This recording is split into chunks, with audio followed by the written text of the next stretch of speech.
funny. Okay, so welcome to my first broker forum. I think I've been attending them on and off for a couple of years. It's a great format for managers and brokers and broker associates to come and get some info, ask questions, especially of our attorneys, and get info from wonderful guests like we have today. So I'm going to just turn it right over to Andrea. And thank you. Thank you for having me. My name is Andrea Barton Reeves, and I am the CEO of Connecticut's Paid Family Medical Leave Authority. We simply call it the Paid Leave Authority, as you can see with the banner that's behind me. This morning, I'm going to talk with you about paid leave, specifically as it relates to independent agents, independent contractors, and sole proprietors. So this won't take very long. I'll run through the slides, and then I will answer any questions that you have afterward. But I want to really express my appreciation for having a chance to talk with you today. I'm going to, first of all, turn off my video so I'm not distracting, and share my screen. Let's see. Okay.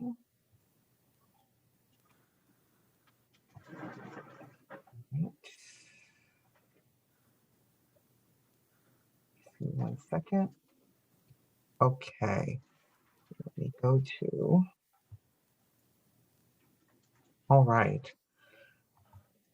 So I'll just tell you a little bit about myself. I did start in this role about a year ago, so March of last year, right before the height of the pandemic. I did come from a large nonprofit that supported people with intellectual disabilities and their families. I am originally from New Jersey, but I've been in Connecticut for almost 25 years. I do have an undergraduate degree in English, and I do have a law degree from New York Law School. And I spent the first 10 years of my career in insurance in New Jersey. So which employers have to participate in the program? This is really the question that we get the most. So I hope that the slide is informative and clarifying. Employers who must participate are those that have one or more people who are working in the state of Connecticut. So that includes not-for-profit entities and private sector employers that have a unionized workforce. One of the questions we get most often is, what if my company is incorporated or resident in another state, but I have people working here? Am I considered an employer in the state? And the answer to that is you are, if you have an unemployment obligation or a payroll tax obligation for that person in that state, but only for that employee. Sole proprietors and self-employed individuals who do choose to participate in the paid leave program may opt in at any time, but if you do so, the statute requires that you remain in for a minimum of 3 years. Those that are not covered are obviously those who work for the federal government, over which the state has no authority. The state of Connecticut, with exceptions for covered public employees, and I'll define those in a moment. The same is true for municipalities and local or regional boards of education, unless they too have covered public employees. The only category of employer that is completely exempt are non-public elementary or secondary schools, known also as private or independent schools, because they have never participated in the Connecticut Paid Family and Medical Leave program. Covered public employees are those non-unionized employees of the state of Connecticut, and those unionized employees who choose to collectively bargain for inclusion in the program. If, in fact, an employee works for a municipality or a local or regional board of education, those employees will participate if the unionized employees choose to bargain for inclusion. And when they do so, that means that all of the employees in the municipality and all of the employees in the local or regional board of education are then a part of the program, whether they're in the bargaining unit or not. Reasons for leave that are outlined in the law are these. You can take paid leave to create or expand your family through birth, adoption, or foster care. You can also take time to care for a family member with a serious health condition or your own serious health condition, which can include serving as an organ or bone marrow donor or pregnancy. There is special leave that is available for those who are serving our country. If a person in your family is injured during active duty, there is something called military caregiver leave that is available. 12 of those weeks are paid. It can be taken for up to 26 weeks. And qualifying exigency leave is also available for a family member who is being called overseas. That person's family can take some time to be with that person before they are deployed. And finally, what is unique to our law in Connecticut is that a person can take up to 12 days of paid leave if they are a victim of family violence or domestic violence, as it's also known, in order to address the issues and concerns that arise as a result of being a victim of that violence. Length of leave for family medical leave are these. You can take up to 12 weeks in a 12-month period for all the reasons I listed before, including the military caregiver leave, which I mentioned earlier can be up to 26 weeks long, but only 12 weeks of that is paid. You can take up to 12 weeks of leave, 12 days of leave, it should say, for income replacement for victims of family violence, and up to 2 weeks additional time is available for incapacitation that occurs during pregnancy. So that's up to 14 weeks of leave. The eligibility requirements for paid leave are these. You had to have earned at least $2,325 in the highest earning quarter of the first 4 of the 5 past quarters of the time that you are applying for your leave. You need to have a qualifying reason that I outlined earlier. You're either currently employed, or you were employed for the past 12 weeks before you apply for benefits, or you are a sole proprietor or self-employed individual who's opted into the program. So a bit about sole proprietors and self-employed people and independent contractors as it relates to this law. So I'll start on the left side. If you are an independent contractor, you are not considered an employee under this paid leave law. Therefore, you do not have to pay into the act. And if the party with whom you are in contract, for whom you are doing work, they do not have the right to withhold anything from your paycheck other than anything that you tell them to. So, but no 1/2 of 1% contribution can be withheld for contribution to the trust fund. Independent contractors also have the right to participate at any time, but if they choose to do so and are making contributions, they do have to remain in the program for 3 years. Sole proprietors have very similar rules. They too are not defined as employees under the statute. Therefore, they do not have to pay into the program, but they too have the option to participate at any time, and they have to remain in for 3 years. The difference here is that if a sole proprietor has employees, that sole proprietor has the option to join the program, but their employees have to participate. So you can decide whether or not you'd like to, but if you have office staff that you're issuing a W-2 for, that's considered an employee under the statute, and they have to participate, and you have to withhold the 1/2 of 1%, but then they also have the right to participate when benefits are available. One of the things I think is important to know is that when the law changes in 2022, our statute will have a very expansive definition of family member. If you were qualified for family medical leave today, as we sit here, and you needed to take care of your son or daughter that was, say, over the age of 18, or a sibling or a grandparent, you would not be able to do that if you qualified for family medical leave. When the law changes next year, you will be able to take leave to care for a parent, a spouse, a son or a daughter of any age, a sibling, a grandparent, a grandchild, or a person who's related to you by blood or affinity that has a close relationship that is such that it is the equivalent of these relationships that are listed here. So what exactly does that mean? That is, just hide this, that is called related by affinity. And that definition you can see here, it's any person with whom the employee has a significant personal bond that's like a family relationship, as listed in the statute, regardless of that biological or legal relationship. The example that I really like to speak to that seems to really resonate with people is folks who are living together in a familial spouse-like relationship, which is the second bullet from the bottom. And despite the fact that they are not legally married, they consider one another each other's spouse. If they needed to take that time off today, let's say they were working for an employer or they were sole proprietor or independent contractor, and they needed to take time off, they would not be able to do that. When the law changes and you are participating in the plan, you would be able to take that time under the paid leave law to care for that person that you have been living with as your spouse for whatever period of time that might have been. How much does a person actually get paid? They are paid according to a formula that's in the statute. If you make less than or equal to the minimum wage, which is now $12 an hour, multiplied times 40, you get 95% of your base weekly earnings as a benefit. If you earn more than that, you start with the 480, and then you have a multiplier of that can only max out at $720 a week, and that is for all of the wage levels. Here are a couple of examples of that. So we have Mike that makes less than the 480. He makes 375 a week. So we know that his weekly paid benefit is going to be 95% of his 375, which we can see is 356.25. Deborah makes a lot more money each week. And so she starts out at the 480, and then she makes the difference between the 480 and 132, which is 60% of her 220. And essentially her weekly paid benefit will end up being $612 a week.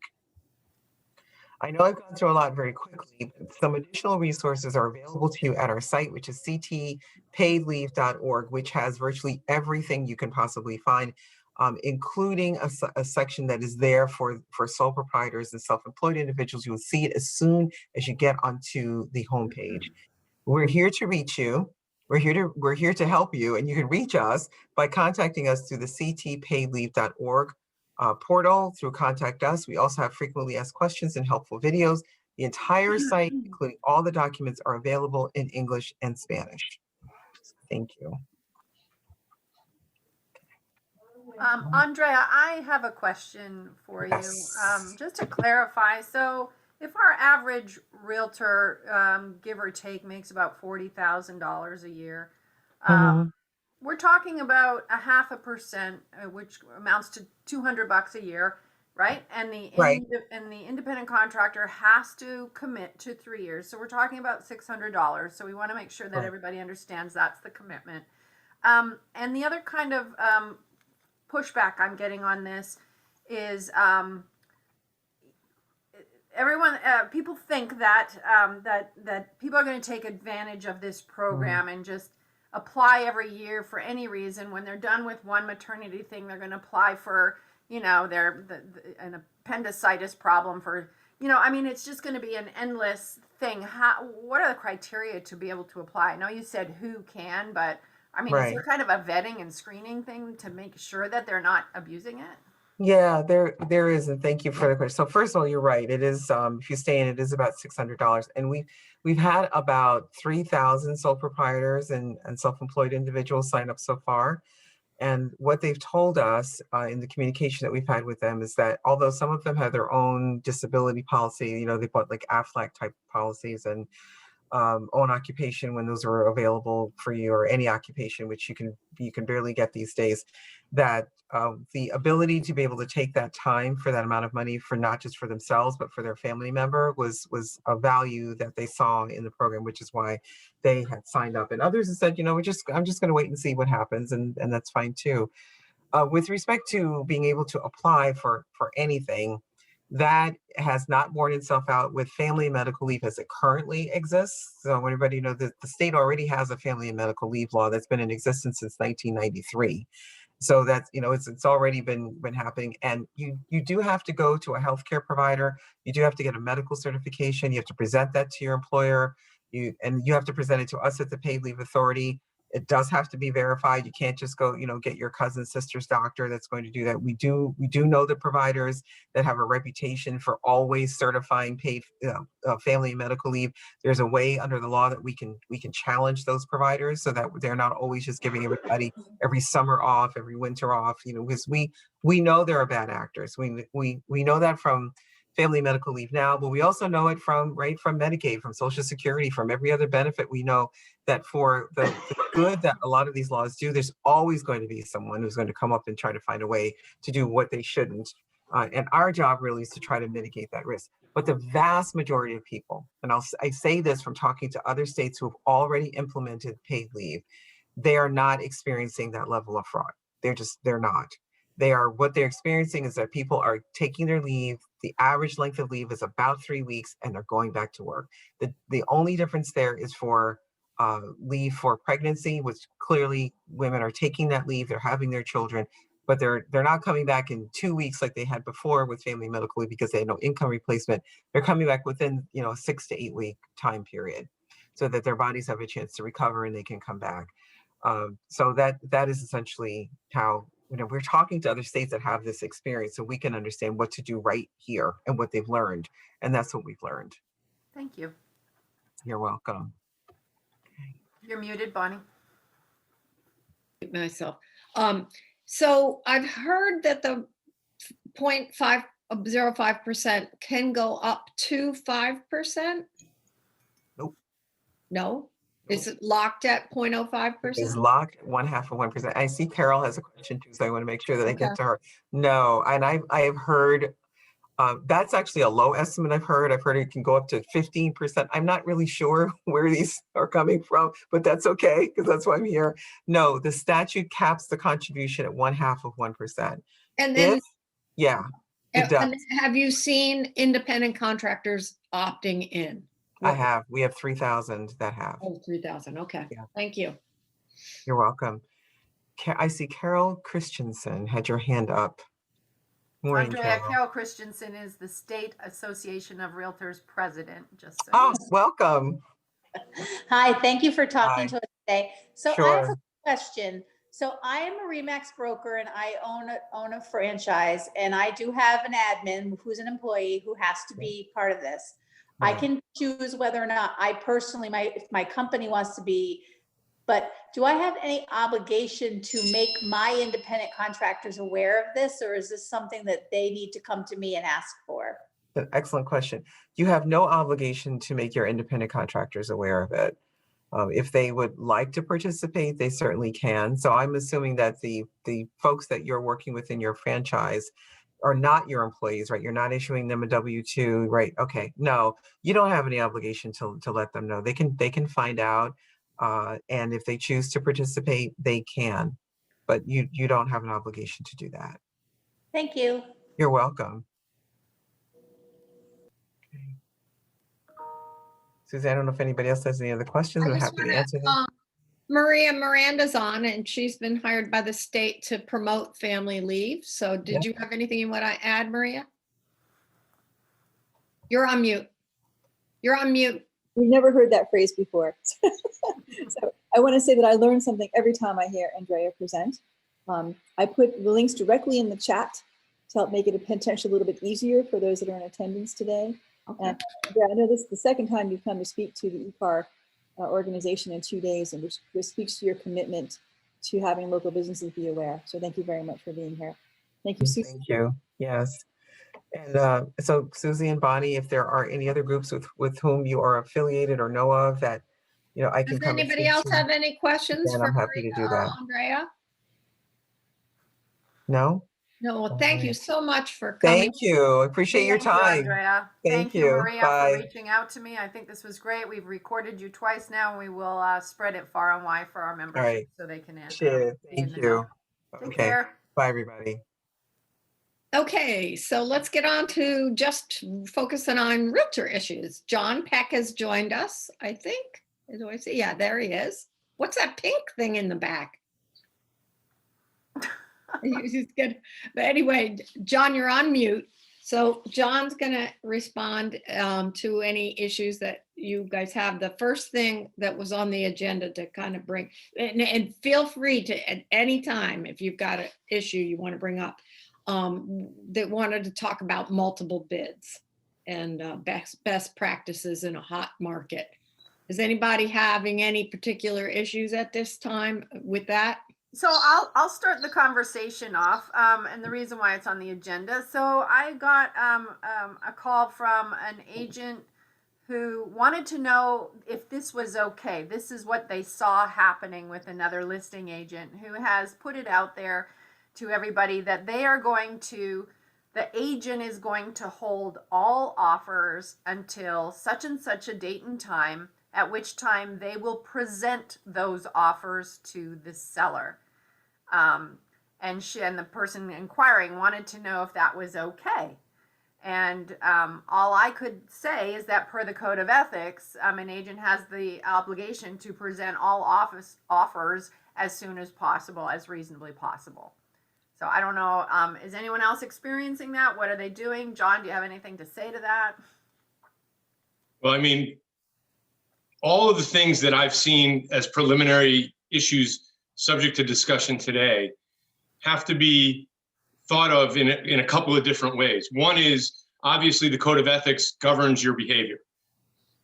But in addition, seller seller agreement is required for any of those things. So to the extent that a seller says, I don't want to see an offer every 20 minutes.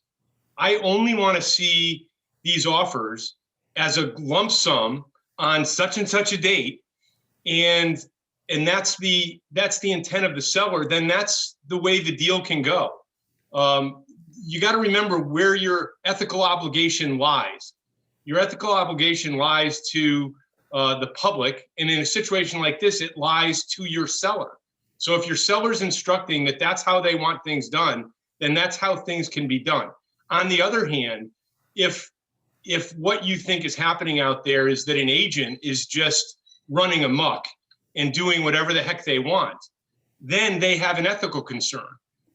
They can't just make the rules for themselves without an open discussion and agreement with their clients. So, I mean, that's that's not to say that they can't just listen to their client and break laws or the code of ethics. Exactly right. And that's why I prefaced it by saying that there's layers of obligations that you need to be concerned about. Well, that at the state meeting that Carol held yesterday, one of the other board presidents brought up an issue where they were having open houses, and then like later that weekend or a date at a later point, they were going to review all the offers. And I already sent that to John and Andrew Salemi, and they answered, it's the same thing. The sellers can do whatever they want.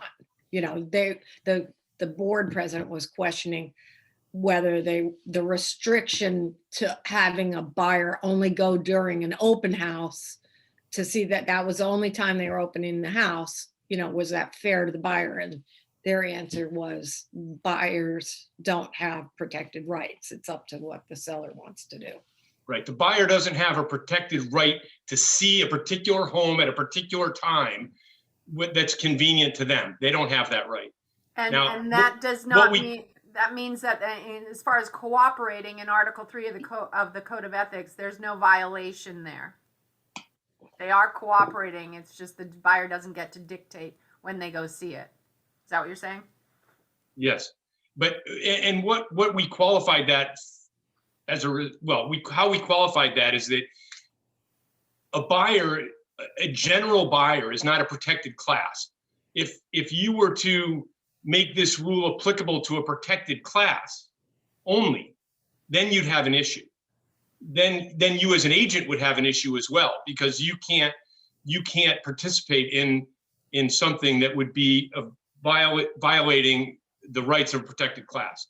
But buyers as a overall class are not a protected group of people, and a seller can say, you're not coming into my house except at these times, especially in these times where people are concerned about their health. But ultimately, the seller has the right to put their house on the market, and as long as they're not violating any laws, they can make their house available whenever they want. So a listing agent doesn't have to feel like they're being bullied by an anxious buyer agent on behalf of the many buyers who are ready to put a deposit on that minute. They do not. Does anybody have any other questions about multiple bids? What are you guys seeing out there? Henry, go ahead. I'm wondering if we had a discussion this morning in our staff meeting about escalation clauses. Wondering if anybody's seeing those come in and how you're treating them. I'm seeing them. The advice we've been getting is essentially avoid them. Default over to highest and best because of the nuances and the complications that can come in those. So Henry, are you recommending that to a client as you're sitting with them, a seller? Look, hey, why don't we just default? We'll skip the any confusion or misconception about an escalation. Yes. Okay, so my response, I've got an opinion on that. I think that it's important in those circumstances. I had a conversation yesterday, matter of fact, with somebody out of the Simsbury area, which is nowhere close to me.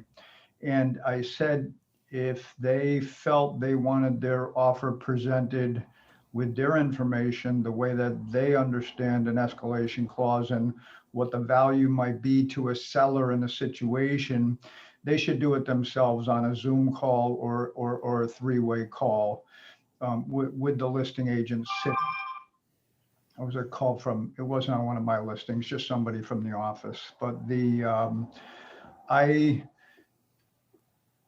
I think the escalation clause are well served. We've used many of them and have been successful in bidding with many of them. We've also had the conversations with our buyer that, hey, just make the highest and best. But I encourage somebody to just this morning to use an escalation clause. So in my particular area, they're relatively common. I'm in Mansfield stores and like 10 towns out from there. So 20, but 10 actively.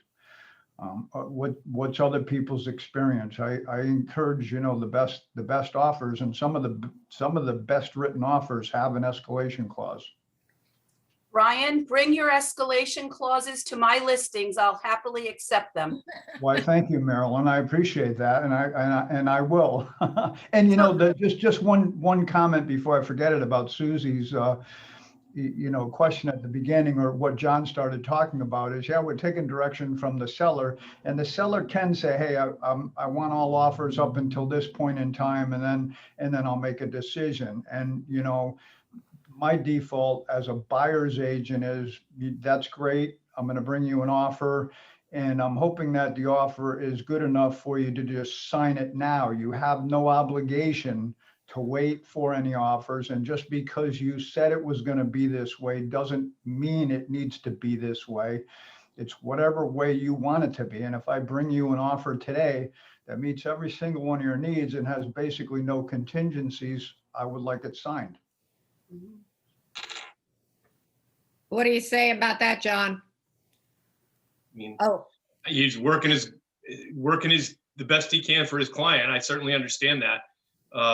But the response is the same. If the seller has said, I'm going to look at all my offers at such and such a date, it's not going to make Brian's offer. It doesn't require that Brian's offer be addressed, unless, of course, under the terms of Brian's offer, it be addressed within a certain period of time, at which time he intends to withdraw it. So, what I if mean, it's, they put right in the MLS that all offers are going to be reviewed and accepted, or whatever this, or on Saturday, and Brian gives you an offer like that, that's an excellent offer on Friday, and the seller wants to accept it. Is that unfair to, or is it breaking any violation by? I don't know of any violations of ethics. It's certainly no violation of law. The only aspect of it that I can't comment on, because I'm just not familiar enough, is whether it's an MLS violation. Right.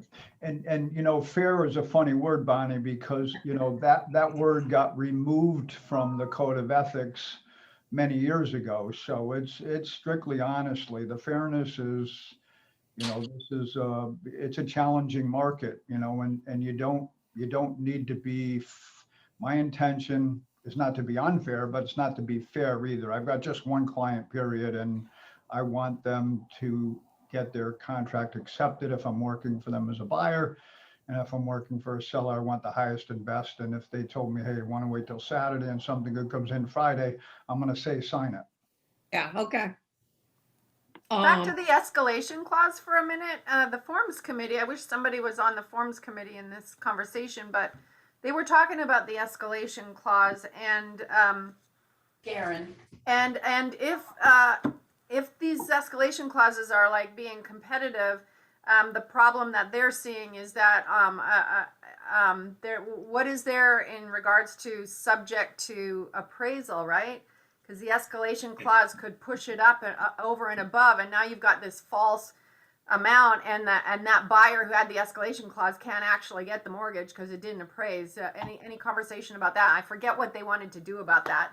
John, I've had three deals with escalation clauses, and 2 of them didn't appraise, and there was nothing in the contract that that tied the buyer to the higher price with or without an appraisal. So, I think that I mean, this is not a legal thing. This is more of a business thing, I think. As a seller's agent, you need to make your sellers aware that if you're relying on financing, and it's 80% conventional financing, or if it's VA financing, or if it's FHA financing, it's great to get an offer that's well above where you thought it was going to be. But realistically, are you ever going to get to closing with that same offer? So you need to balance the business aspect of this with realism when you're discussing it with your client. That's not to say that you don't take the highest offer. It just means that be realistic about what's going to happen when an appraisal gets complete. I think the forms committee was talking about creating an escalation form that had a box to check that the buyer doesn't need for it to appraise or subject to appraisal, so that the seller is fully aware of what that escalation clause could or might not mean. Yeah, but the bank needs it to appraise, and if it fails that, then you're out on the mortgage contingency. Well, okay, they but only so what need if the buyer can come up with that extra amount without needing a more loan Right. for it, right?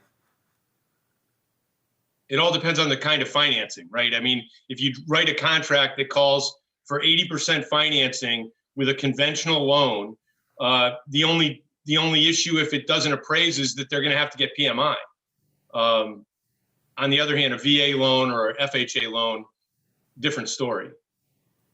Well, before we move on, I will just say to Brian's comment about presenting it, I did lose out. I wrote for a buyer an escalation offer with an escalation clause, and later, I called the list agent weeks later. It took more than usual long time to close because it was a VA buyer in the long run.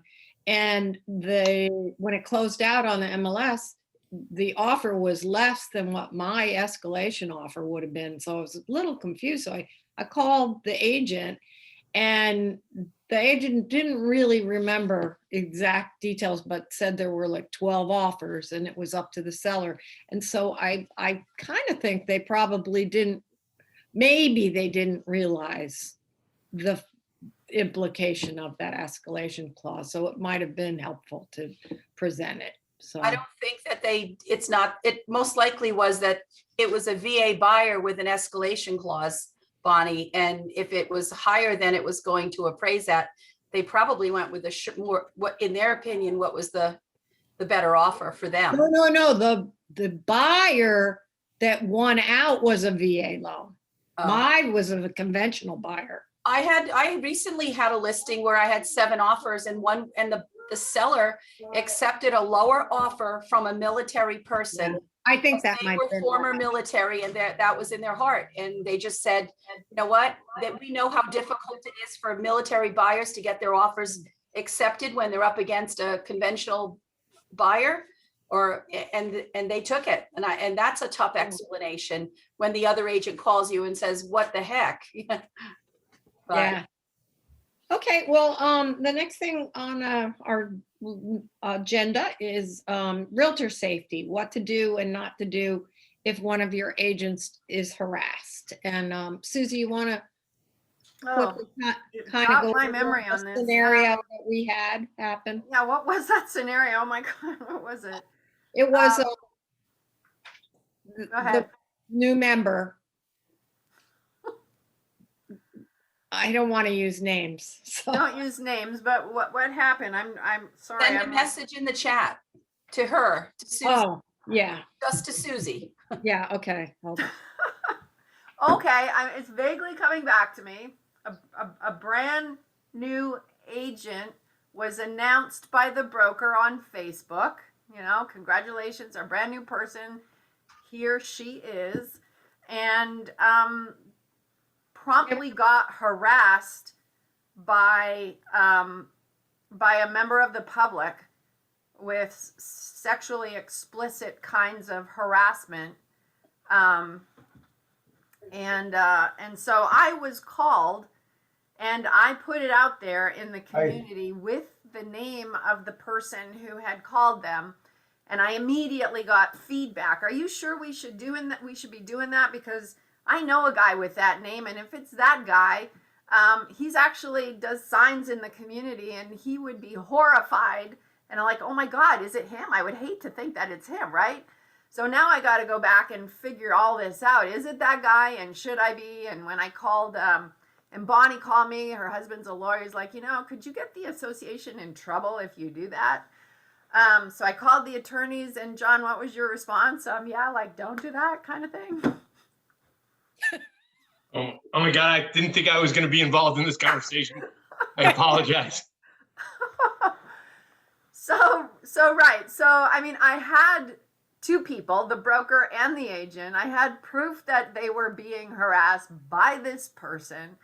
I wanted the community to know if you're getting any calls from this person, but at the same time, I have to be careful on behalf of the association. So I don't know. I just thought it was kind of worth having a conversation about realtor safety. Is there anything else, any other issues that we should know about, that we should be doing, sharing? Do you have any comment on that, John, or does anyone have any story they want to share so that we're all better off for it? I don't have a comment. Is anybody using Forewarn? Yes, Who is? I have. Oh, Have anybody? you had success with it? Because the one time I used it, I think in that situation, I did run the phone number through Forewarn, and not a single thing came up. Well, I've run it and I haven't come across someone I don't want to meet, but I have run numbers. And information does come up? Yeah, and it's all matched. I haven't run into a risky situation yet. So, Well, if nobody has anything specific, I guess I just would say, please take best practices. This can be a very dangerous business, but if you have an issue, immediately call the police. Call Susie too, but call the police if you have an issue. There was another issue about a year ago. There was somebody who was calling around saying they wanted to buy, what was it, a restaurant in Mystic. Contacted one of our brokers. It was kind of a practice, a bait and switch kind of thing, where they were wanting to get in before they had the down payment down or any money down, and then they end up squatting. And I posted that with the name, I forget what it is now, to be careful, because a few people had been called by this agent, and it also turned out that person had already been arrested for that down in Fairfield County. So that one was less of a risk for the association because he had already been convicted. But those types of things I would post to you guys on Facebook to be wary of that. But in this other case, I pulled it just because I don't know, it became a risk. Is anybody having safety issues with their agents? No, that's good. if we don't have any other topics, can we go back to, the discussion about getting your offer accepted in a multiple offer situation. Sure. And, there's a lot of brokers that are on here, I see, who have a lot of agents and a lot of new agents out there.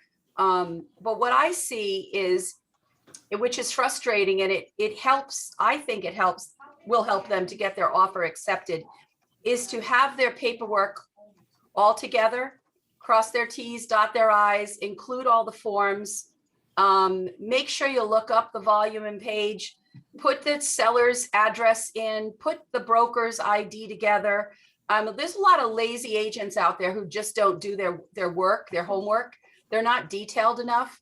And by God, don't send me an offer where you've scanned one page at a time and I have to open 17 pages and put it together to send it to my seller, because the chances are of you getting your offer accepted is pretty slim and none, because I might forget some of those pages by accident. But, those are just little tips. I mean, you could share with your agents, but I don't know, Tim, you're awfully quiet and you're smiling over there. So Tim Bray, what do you say? No, I was just thinking that I wanted to get your fax number so that I can fax you a ream of paper. Hey, I just found I was cleaning out a drawer this morning and I found a fax list from 2005 when I first opened the old business, and I had everyone's old fax numbers on it. Yeah. That's awesome. And John Peck, you were at the top of my list then. What happened, Marilyn? You're still there. Which list, Marilyn? What's that? Which list? I had an old fax number list. Oh, sorry. That was back when that's all we ever did was fax stuff. No. So there were two other things that came to my attention. I thought I'd run by you as well. Let's see. Okay, so I had an agent ask me the other day if it's okay if she can put in, she's got a listing, one listing, and it's a kind of a rundown house. It's got peeling paint and stuff like that. And in this market, everybody wants to see it anyway. And she doesn't want to take all of the calls that they're calling to inquire in advance of making an appointment to traipse out there and show the buyer. They want to know, does this house pass VA or USDA or whatever? She wanted to know if she could put that in the agent remarks that I am not taking phone calls on this about whether it's eligible for financing. If you want to find out, then make an appointment. Something a little bit nicer than that, but to that effect. And she wanted to know from me whether that was a violation of the code of ethics. Well, I didn't know how she was going to write it, and I wasn't willing to give her a yes or no. Should that be used against me somehow if there was a complaint brought to her? But John, can you speak to that? Or did you already speak to it earlier? I don't think I spoke to it earlier. I think in a situation like this, she first of all, her obligation is to her client. She can't just, without discussing it with her client, she can't just say, I'm not taking phone calls, I'm not doing this. That would be inappropriate. If her client has instructed her not to make any representations or warranties with respect to the property and to leave it to the opinion of a buyer or a buyer's agent as to whether it qualifies for certain financing or not, then that would be permitted. But first of all, I mean, it would be bad business, right? It's bad business to do what she's doing. But secondly, it would clearly be an ethical violation if she's not doing it with permission of her client. So yeah, I was coming at it from the perspective of Article 3 and cooperating with other brokers. Now, Marilyn, I ran this by you. The Oh, other yeah, day. okay, yeah, I'm sending it You out had now. another, Okay, thanks, Jack. you had another layer to this. What was your response? I think I said that there's a field in the MLS where the agent could say that it's VA eligible or FHA. It's an optional field, and the fact that she didn't put it in there, she could have she didn't have to put it in, but if she had entered in that it was VA or FHA eligible, other agents would have known that. But by not putting it in, she was getting the calls. So would you all agree that if nothing is checked on that eligible financing, that equals it is not eligible? No, like I said, agents are lazy. Okay. They're So not she gonna fill wasn't it doing in. herself any favors by not being, by not filling that out. But if you had a home that was VA or FHA eligible, you would want to put that in so other agents would know that the seller is open to accepting a VA or FHA offer. Carol. I just want to make a comment based on, I'm also on the MLS Board of Directors. I would caution everyone to tell your agents, do not write in the remarks, does not qualify for government financing. That is up to, if somebody has a VA loan, they can still have a boatload of money. And if that house needs a new roof, they may be able to pay for that new roof. So you would be better off if you're concerned, if it's got a leaky roof, you could write, roof most likely needs to be replaced, and let the buyer's agent decide whether or not they're going to show that property. You should not be putting in the remarks that does not qualify for government financing. You could be considered discriminatory towards, in Connecticut, veterans who use the VA loan. So I would just caution you to be careful about that. That's a good point, Carol, and that's what this agent also did not want to do the work of the buyer agent. Because she said that, for every loan might be a different story, and she didn't want to be answering that question for the buyer agent, so it was their own due diligence.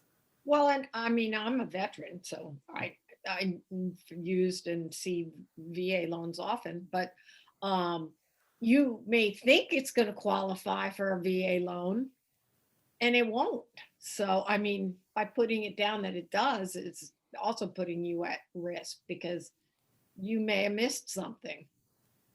But a lot of realtors assume when their clients come to them with a VA that they have little to no money to spend, that they're going to do no money down. And that's not necessarily the case. You can be a VA buyer and put 20% down. So then you'd have that money to do those repairs if needed. So it's just something you need to be careful, because they're really clamping down on discriminatory practices, and that could be considered one of them. What do you guys think about the remarks that she wanted to put in there? I'm not taking phone calls. Do your own due diligence. Is that legit? Is that okay as a business practice? Could that be considered a violation of Article 3 in cooperating?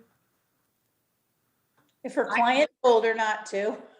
I personally think that that's totally inappropriate and non-cooperative. Sort of more like a pathways to professionalism issue as opposed to an ethics violation.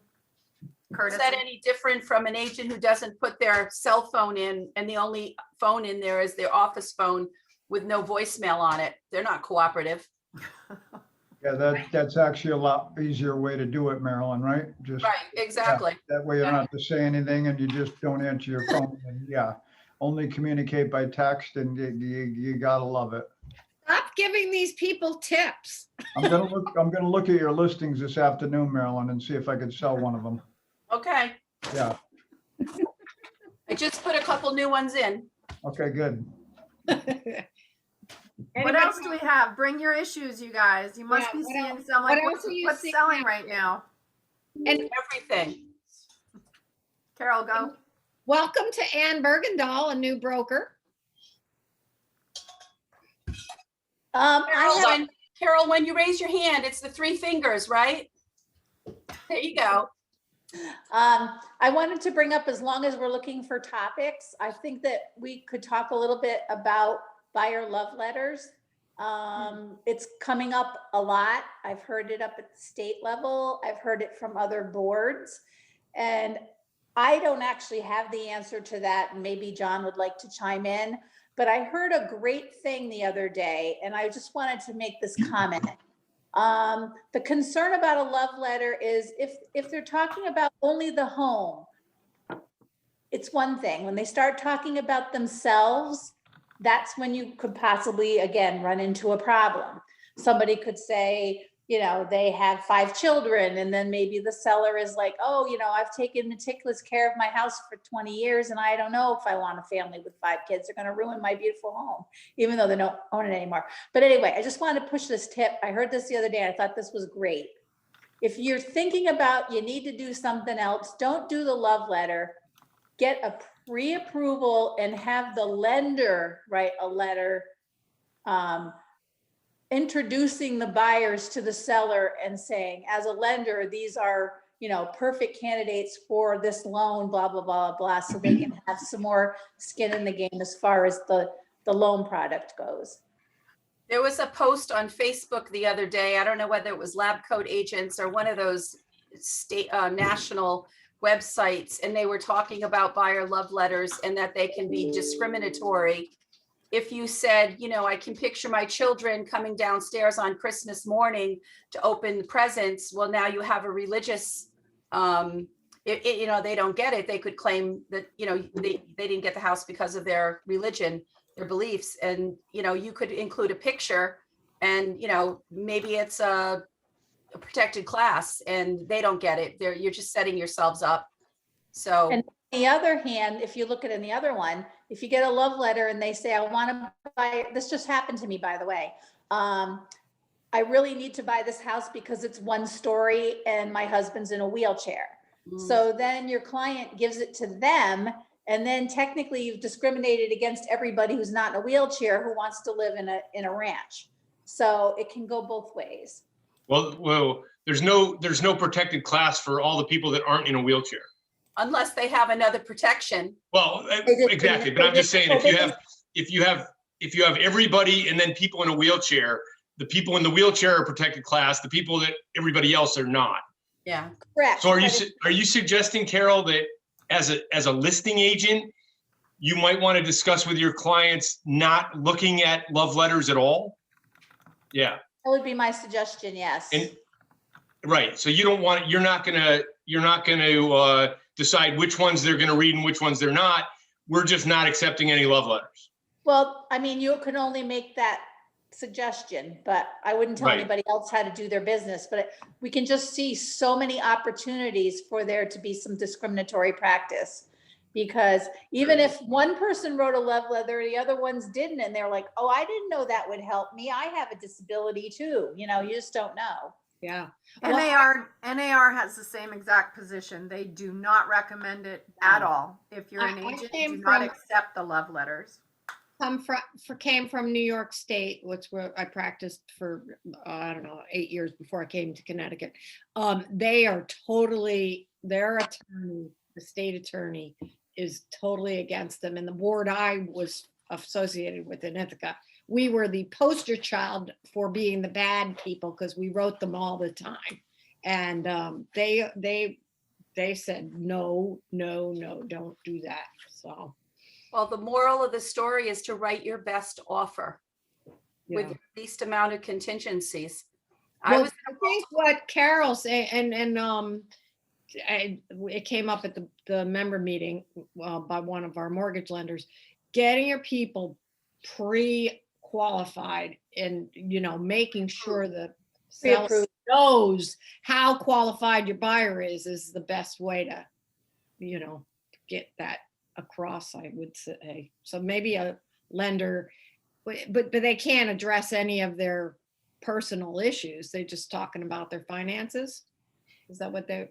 Yes, that I have pre-approved this buyer and that they are a terrific buyer for your property, period, something like that. So let me ask you a question. And maybe Brian, because you do use the escalation clause, and I know the answer. I just want to see if other people know the answer. You have you write an escalation clause. You're in a multiple offer situation. The listing agent calls you back and says, okay, your offer is accepted and here's your number. Send me, and then, I always want it to be verified. So they send me the highest offer, and that offer had an escalation clause. What's that person's best offer? The person who supports why I got the offer, the second escalation clause. Okay, so Marilyn, my answer would have to be that there's all kinds of written information about what an escalation clause looks like. I mean, Susie said, hey, who's on the forms committee, blah, blah, blah. It's because this is the Wild West portion of the market right now. We have a standard form, and I could answer it with clarity because the number's already written in and it jumps in a different fashion. So comparing that to that letter of the highest and best, it would be my take would be, it would be the number of the original offer, not with the escalation clause, because the escalation clause is not kicking in. I'm not an attorney, this is John's thing, and everything's open to interpretation, but either the escalation clause worked or it didn't. And in an offer where it was below whatever escalation clause came in that I had written, or whatever number started that escalation clause, those people are not considered, and neither is the additional money that they added on to their escalation clause. It was their offer, because the escalation clause, it either kicks in or it doesn't. So you would go back to the one before that kicked that second escalation clause in, correct? Just give an example. So if it's 100,000 and the first escalation was they'd go up to 110, and the second escalation was what? They'd go to 117. So the first escalation clause, which brought it to the 117, pushed my escalation clause higher. but I don't know what that second escalation clause, what made that second escalation clause go to the 110. So I want to see the offer before that. Okay, I think that that gets really confusing. And if I were on the seller side of that, I would say, hey, you know what? We've got two people and here's an option. I'll tell you a mistake I made and I cost one of my clients money. I would go back to those two people, those two agents. I would take direction from the seller, of course, but I would explain my thoughts on it and just say, look, since there may be some lines that we can't really define, and this is not with clarity, let's just go back to these folks. We can either just say, look, this is the stronger offer, and here's the price that we want from you, regardless of what your offer is. Forget about your, and this was the mistake I made, forget about what your escalation clause was or says. It doesn't preclude the seller from just simply going back and saying, I appreciate the offer. Here's what's acceptable to me. He made a counter offer, which negated the other offers. And a counter offer. So, and then my mistake, because this is important, I think, for people to know, and I was moving through the process probably quicker than I should have been, and I wasn't thinking forward. I had 5 offers, all at the same price on a property, one with an escalation clause by $1,000. Oh, wow. Okay, in $1,000 increments. So I had 300, 300, 300, 300, 300. And the last 300 said I'll pay $1,000 more than the highest offer. So they're paying 301. But what it went on to say in the contract, they pay that amount up to as much as 320,000. So my first instinct, and probably most agents, I think, would have said, hey, good news, seller, we got 301,000. And that is what I did. And what I should have done was realize that this person, this buyer who I don't work for, raised their hand and identified the fact that they would actually pay up to 320,000. So I should have said to my client, look, this is what we can do. Their escalation is 1,000, but it doesn't mean we can't say whatever we want to back for them. We don't have to say that their escalation clause did or did not kick in. We can just say, you know what, we've looked at all the offers. Thank you. We appreciate the escalation clause. We understand it. We want you to pay 315,000. And that person probably would have paid the 315,000. So we need to, I think being more. What happened? Specific. Well, I guess I'm probably going to be brought up on code of ethics now that I told 40 people about it. You know? No, I'm not. I'm not. That was the circumstances. The people were ecstatic because we started the process in the 280 range. So they loved getting 301,000. It was perfect. But it was a good learning experience for me because I left money on the table that my client probably would have been able to get. And I should have done a better job in making sure that they got that money because that was my client. So I failed in that transaction, even though I was successful and they were super happy. And hey, Brian's the greatest thing since a toaster. He wasn't. Yeah, he was. Sliced bread. I say toaster, sliced bread. Yeah. Well, in that situation I was talking about, the listing agent sent me 2 of the highest offers to support it. One which pushed the first escalation clause to their limit, and then mine was pushed over that because by our escalation clause, which the way when she sent me the acceptance said, oh, congratulations, you've got the house for this number. And then when she sent the contract to show me, yes, in fact, I have it. And I saw that it had an escalation clause. I said, well, hold on. Now you have to show me the one that pushed this to the limit because the base price on that was very, very low. There was like a $47,000 spread from the offer price and the escalation, which I thought was crazy. But anyway, that's just a tidbit of information. Well, I think we're just about out of time, Bonnie. Is there anything else other than an e-car update? Anybody have any other questions? If not, I just want to tell you guys, sorry about my dog barking. let you know that we have discounted our online live virtual classes for the remainder of the year because of the pandemic, and there's no live classes. So they went from 45 to 35, and we've got the implicit bias coming up on February 22nd, and I think it's March, I want to say 2nd maybe, for the Code of Ethics.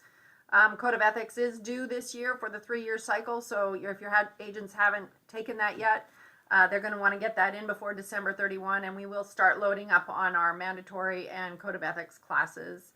As we go along this year, we're going to be, the strategic planning and leadership team and board will be considering what our options are going forward for next year. We have had people, you know, the annual conversation about the dues being higher, and I just want to reiterate to all of you brokers, when your agents come to you and they ask why are e-card dues so high, well, we don't think they are high. They're $400, and it includes central locks. So when you compare apple to apples, we've got a great lockbox system, and when you add the lockbox in with the other boards, we are actually in some cases a little bit lower. So that is our position for now, but as we go forward, the only thing that's going to change that position is hearing from our members.